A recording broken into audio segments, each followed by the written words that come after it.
Announcement. Hay nako, buhay nga naman talaga. Bakit? Bad trip ka ba? Pare, hindi na-credit. Basta nalagay yung picture ko doon.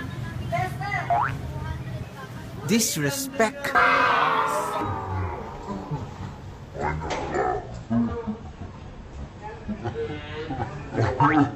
Grabe talaga to. Pangalawang banat kay Tipsy Tit with the brief. Go! Ano yung sinasabi mong sinuso mo yung nanay ko? Bakit? Wala bang suso yung nanay mo? Ha? Ikaw? Puro ka ganyan? Akala mo kinapogi mo yan? Hindi mo alam, nagbumuha ka ng lakimi. Tinampas mo sa akin to? Bakit? Ha? Hindi mo na ba gustong kainin yan? Gusto kong dilaan yung pagpitin mo malaki kasi... Kasi para siyang ubas na nakalawit.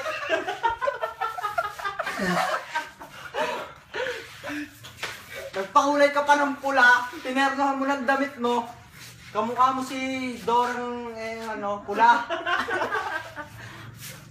Time. Ako na. Putang ina. Hindi mo na dinike at censored yun. Baka hindi mo pa alam yung censored, pare. Mukha kang tite. Ang liit mo. Sasampalin kita ng titi ng kapre. Wala ka nang masasabi. Ha?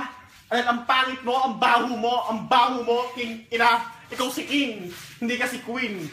Tapos, round 3. Aluhaw pa mo ang titi mo ng malakapre. Ulul. Parang lang yan eh. Para yung dala ko na inhaler. Kasi hinliliit ko. Oo. Paano mo may pa sa akin yan?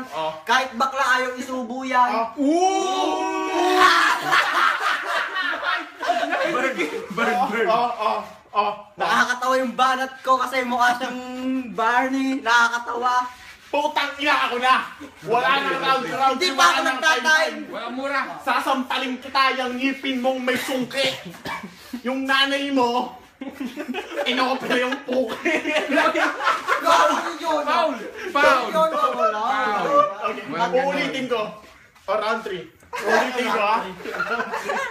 King, sinasabi mo na walang nasubo nito na bakla, babae kasi.